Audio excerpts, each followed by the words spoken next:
At first glance, Naya looked like a goddess and the true definition of never to be caught unfresh. She had a mirror-like skin, her nails were always polished, her perfume filled any room she entered, and her classy and expensive outfits were never repeated. Her snap was full of soft life evidence, lunch at Sky restaurants, selfies in Dubai malls, and unboxing videos of Gucci, Prada and Chanel items. People always asked questions. Sis, what do you do for a living? Please plug me. I want to glow like you. But Naya always replied with a wink and said, hard work and prayers, darling. Well, they believed her, but the truth was too dark to imagine. Let's rewind. Naya wasn't born rich. She grew up in Onitsha and was the last of 5 daughters in a poor home. Her father died early, while her mother sold bread in traffic. So, Naya knew hunger like she knew her name. In secondary school, she was mocked for wearing slippers that had holes in them. But Naya had a gift. She was naturally and dangerously beautiful. Older men always stared too long whenever she passed, and it made her uncomfortable. However, when she was 20, she decided to move to Lagos to fight her harsh reality. I must escape poverty anyhow. And so, when Naya arrived Lagos, she stayed with her cousin in Agege, but she already knew that she was not going to settle for her cousin's level. So, she began going to nightclubs, and that was where someone introduced her to Mama Vero, a strange but wealthy older woman known for helping young girls level up. Mama Vero didn't offer job connections. Rather, she offered something else, a secret dark door, which was a ritual for young girls who wanted to attract only wealthy men without struggle or stress. You will never lack. Men will fight over you, but you must never love them, and you must renew the charm every new moon. Naya was scared at first. Then she remembered the bread business her mother did and the way poverty slapped her face for fun. So she said yes. She was told to arrive at midnight with nothing but underwear and a red candle. The compound was quiet and 6 other girls were there. A thick woman with grey eyes came out from the inner room and her voice echoed like thunder. You want men to chase you, spend on you and fight on you. But first, will you give something to the spirits? Everyone nodded and then the ritual began. They bathed in a stream behind the compound, naked, under the moonlight. Strange herbs were rubbed on their bodies and they were told to look into a mirror and repeat, I give up love, I give up loyalty, I give up my soul for soft life. Then a drop of their blood was mixed into the bath water. Naya's body shivered, but she didn't stop. It seemed like magic, but after the ritual, everything changed. Real rich men began noticing her, not all those small boys with car loans or married men pretending to be single. Nah, real men, the likes of CEOs, politicians, oil contractors, men who brought dollars, iPhones and keys to real houses. Strangely, she didn't chase after them. They chased her and fought over her. They even paid her rent before she asked. And this got people talking. How did she rise so fast? Even her old classmates were intrigued. That Naya girl, I heard she's dating a senator.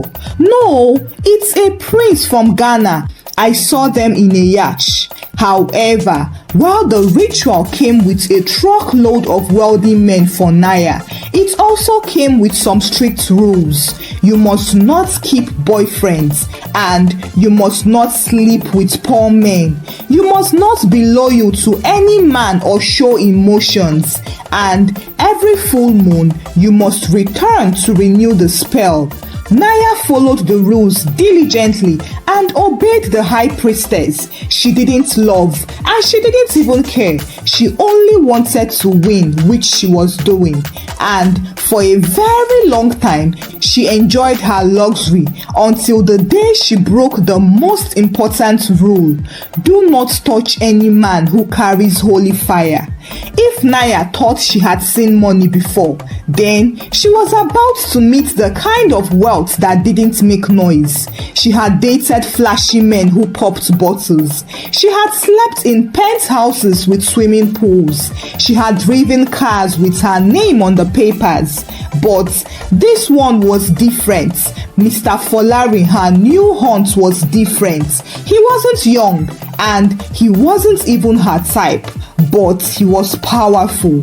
He was in his late 50s and was a billionaire real estate developer. The kind of man that walked into a room and made everyone adjust instantly. Naya first saw him at a charity gala in Victoria Island. She wasn't invited though. Just that one of her current lovers had managed to sneak her in.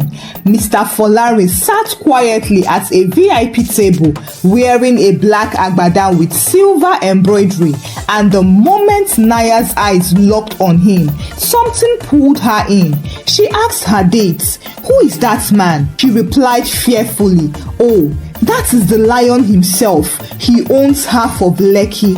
Naya smiled. Perfect. This was her new assignment. However, she didn't rush to approach him. She just watched, researched and studied.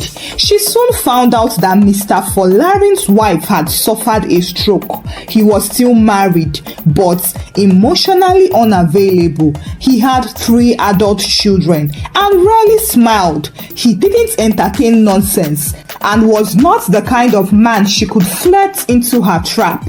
She knew she needed something stronger, so she returned to Mama Vero's compound. "I want to catch a man who doesn't chase women," Naya said. Mama Vero's face changed. "You are going too far, Naya. This will require a forbidden sacrifice." But Naya didn't care at this point.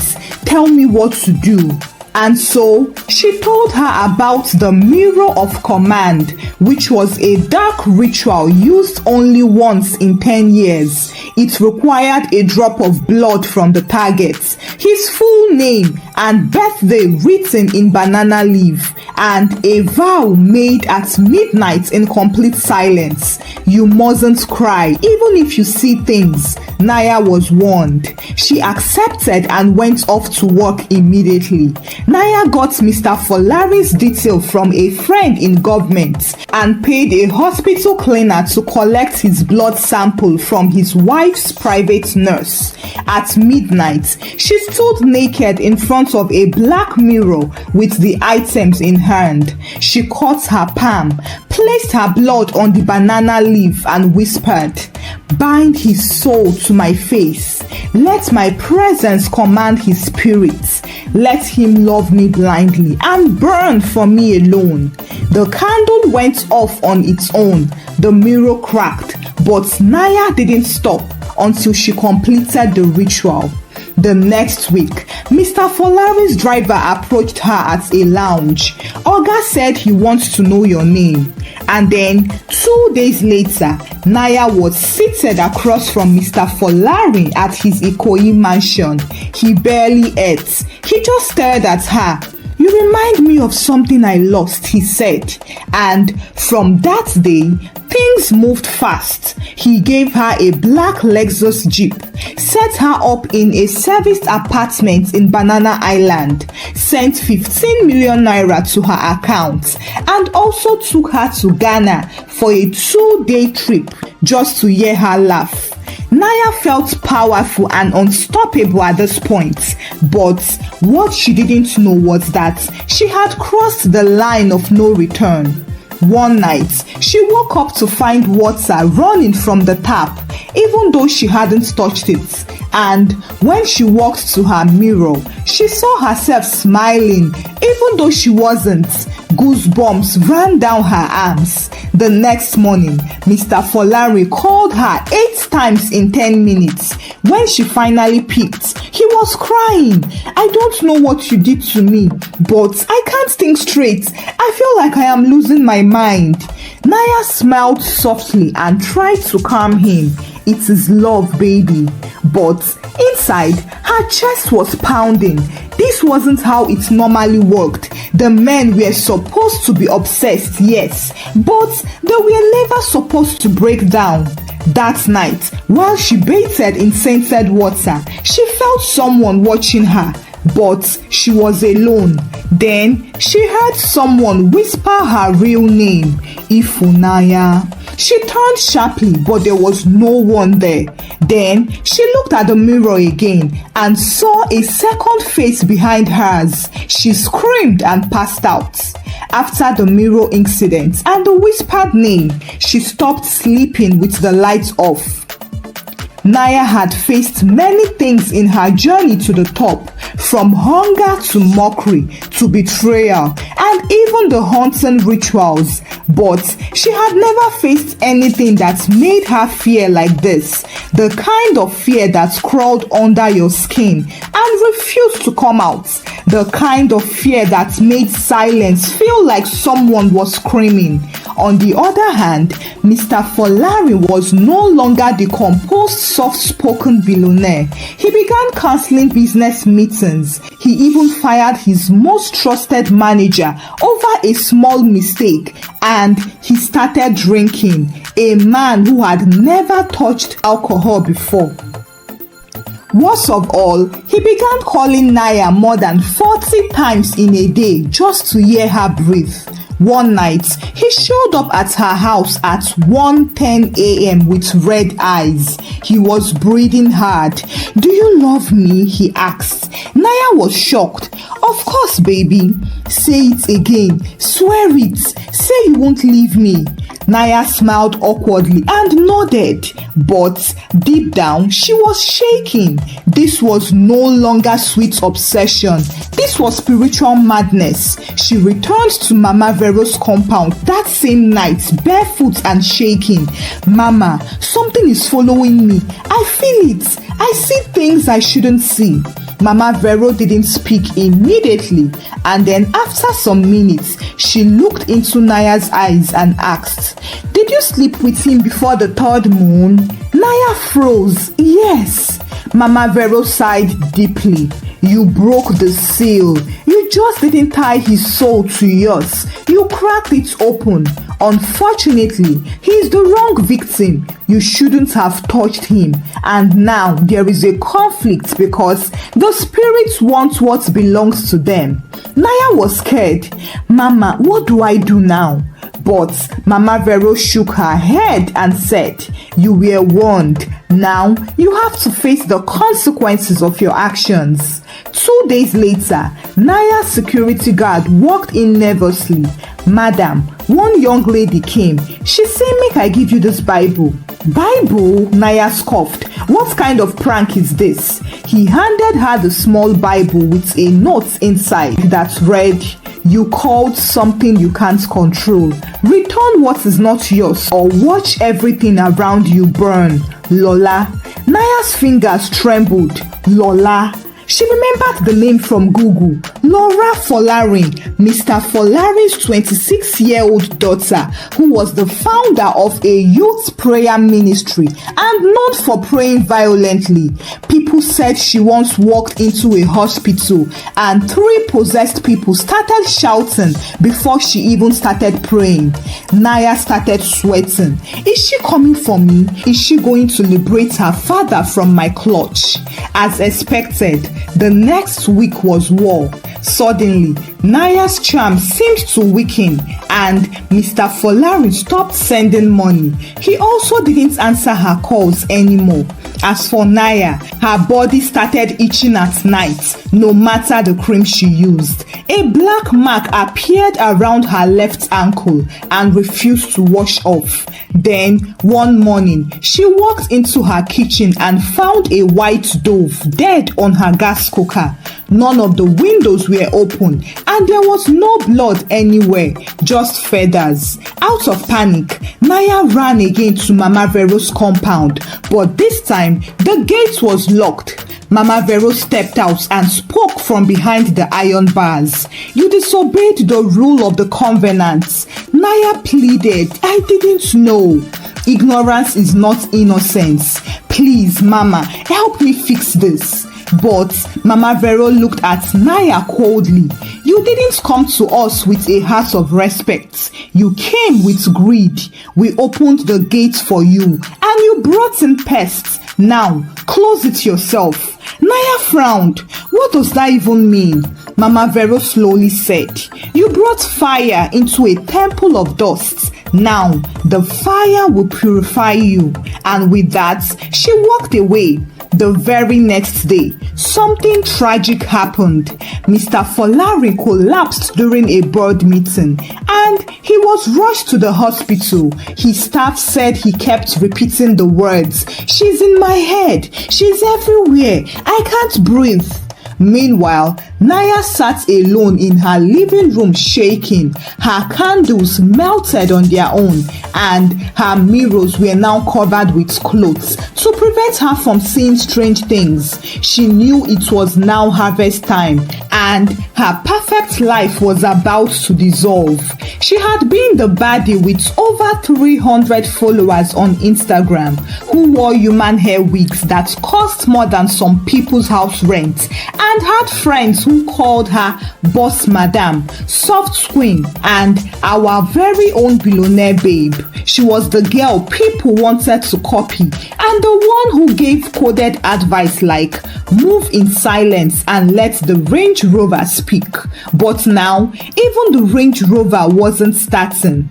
One Monday morning, Naya was lying down in bed with no energy left. She hadn't eaten in 2 days and her phone had been on Do Not Disturb all weekend. She finally picked her phone to check messages, but the first thing she saw was a blog headline screenshot sent by a friend. Exposed, Soft Life Queen allegedly behind CEO's mental breakdown. She sat up sharply, opened the link and her chest began to pound. A popular anonymous gossip blog had posted a thread. Sources claim that a popular Lagos slay queen used charms on a respected billionaire who is now in critical condition. Unconfirmed reports say she was involved in ritual practices with a known herbalist in Ikoyi. There was also a blood picture of Naya standing outside Mama Vero's compound. Her face wasn't fully clear, but those who knew her knew she was the one. Then she got a private message from her clothes vendor friend. It was blunt. "What exactly did you do, Naya? People are saying you went to the dark side." Naya replied her immediately, "Don't believe rubbish blogs. I am fine." The lady's reply shocked her. "But your eyes don't look fine and you've been recently moving as if someone is chasing you." Naya froze. Later that day, as she tried to distract herself with makeup and content creation, she noticed something else, something horrifying. Her face, her once glowing caramel-toned face had started to darken in patches. It was becoming dry and scaly, almost like burnt marks on her chin and forehead area. She rubbed lotion on it, but nothing changed. She then called her skincare plug, and the girl told her to try rice water and black soap. Naya tried it, but the more she rubbed, the more her skin peeled. That evening, one of her old lovers, a former senator, sent her a voice note. "You witch, you think I don't know what you did to me? You destroyed me. You made me lose my wife and my respect. But it is your turn now. I am licking everything." And lick it he did. because by evening, a voice note recording of Naya laughing during a phone call surfaced online. "That man no fit resist me. Once I rub that perfume and bathe with the leaves, his soul go just scatter." This was the same thing she had said to one of the ladies in their secret cult. But how did it get out? People had no reason to even doubt the credibility of the voice notes because the laughter was unmistakably hers. Her voice, her slang, and her tone was accurate. The internet went mad. Blogs reposted and YouTubers made reaction videos. She was trending as the Lagos witch. That night, her house help Sade knocked on her bedroom door with her Ghana must go bag packed. "Auntie, I want to go home." "Why?" Naya asked. Sade looked her dead in the eye and said, "I see things in this house." Naya frowned. "What things?" "Auntie, your mirror moves and talks. The food in the fridge spoils overnight. Madam, I am not staying here again. I want to live and be alive." She walked out and never looked back. Naya was now alone, but her name was everywhere for the wrong reasons. She stopped opening her phone, stopped going outside, and turned off all her lights. She stayed in the dark, wrapped in a shawl, sweating and shaking, even with the AC on. But darkness couldn't protect her because even if she wouldn't confess, someone who knew her secret was going to do the confession for her. It was Sade, her house help, who had just left. Sade went live on Instagram with a tissue in hand, pretending to cry. Over 19,000 people joined, and Sade began, "I am not doing this for clout. I am just doing this for the women who lost their husbands and for girls who almost entered the same dark hole due to peer pressure. I was Naya's house help. I lived with her for years and I saw the mirrors talk. I saw the dried leaves in her bathroom. And I heard her chanting some names. I knew something was wrong." The comment section exploded by this time. "This is mad. Are you serious? So it is true. Oh my God, Naya is finished." But that wasn't the real shock. The real shock came 5 minutes into the live when Sade dropped the final receipts. She held up a phone. "This is a voice note I recorded of Naya one night when she was drunk." She played it and Naya's voice filled the live. "You don't understand. The moment I rubbed that oil from Mama Vero, Mr. Folklore couldn't stop shaking. I made him forget his wife and his children. I made him put the land in my name and cry on my lap like a baby." Then she laughed a dry, wicked and wild laughter. Jazz is not evil if poverty is your enemy. Sade paused the voice note and wiped a fake tear. This woman ruined a whole family. She stole someone's husband and used rituals to destroy his mind. I am done hiding evil. That same evening, Naya was sitting on her bathroom floor. She was about to crawl into her bathtub to hide when she heard a knock at the door and a voice that said, "Police." She didn't move, and another louder knock came the second time. "Open the door before we break it." By the time she opened it, 3 officers were already standing there with a woman from the Family Safety and Abuse Bureau, Miss Ifnaya Chukuma. Naya nodded slowly. "You have been named in a report concerning the manipulation and mental breakdown of Mr. Folari Adewale. We need you to come with us for questioning." Naya didn't argue. She just nodded and followed them. At the station, people stared as she sat in the corner, still wrapped in her designer shawl. But they didn't see her as a slay queen now. They saw her as a ghost. Her skin was patchy, her nails were broken, and her eyes were red and hollow, like someone who hadn't slept in weeks. The officer asked her, "What did you do to him?" Naya looked up slowly and confessed, "I made him love me, but I didn't mean to break him. The officer raised an eyebrow. Did you use something on him, yes or no? Naya looked down and said, yes. What did you use? Oil, perfume, and blood. Everyone in the room froze. They took her mug shot the next morning, and somehow it leaked within hours. Her swollen face went viral from Snapchat to interrogation room. The queen of jazz finally unmasked. If only we know what all these girls do to attract rich men. Her name was trending #1 in Nigeria, and under the post, her ex-lovers and former suitors began to confess. One of them said, she made me give her my car in just 3 weeks. I thought it was love. Another man said, I used to kneel for her in the bedroom. I lost my job and my wife left me. Now I understand.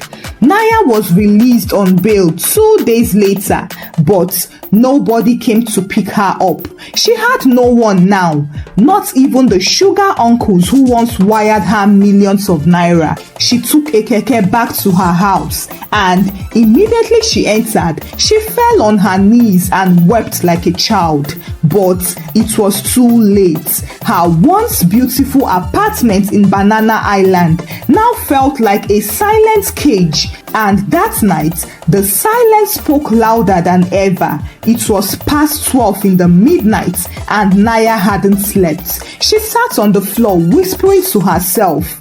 They lied. They said I would never lack. They promised me a crown. They said no man would ever resist me.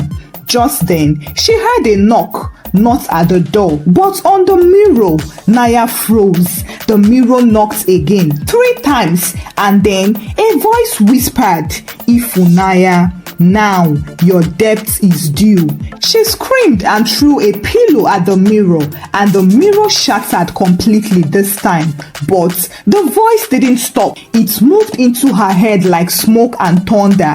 Then, the next morning, Lagos woke up to a strange sight. In the middle of Obalende market, Naya stood barefoot, dusty, and in a torn gown. She was laughing, not the normal kind of laughter, but the kind that made people stop and look in shock. She held an old iPhone in one hand and an empty Louis Vuitton bag in the other. She was spinning in circles and shouting, "You want soft life? Come and collect my own, soft like bread. Can't you see I am the finest girl? See my designer." A crowd gathered and people looked in shock. Isn't that Naya, the one with the black Range Rover? She's finished though. Do you know what she did? Of course, someone recorded her, and for the second time, Naya was trending as the soft designer mad woman. Later that month, her mother came with 2 men to carry her home. They found her under a bridge talking to a statue. She didn't even recognize them. She just laughed and said, "If I smile wild enough, the Range Rover will appear, right?" They wrapped her in a blanket and took her back to Onitsha. She now sits in a small room alone, and sometimes she whispers into the air, "Tell Mr. Folari I can still love him. We will both shine." As for Mr. Folari, the last time he was seen was at the international airport, being escorted to the plane by his daughter Shade. However, he looked much healthier and saner than before. Thank you for watching the story. Kindly share your thoughts about the story with us in the comment section. Give the story a thumbs up and share the story out with your loved ones. Subscribe to this channel if you've not done so by now. Until I bring another story your way. Bye!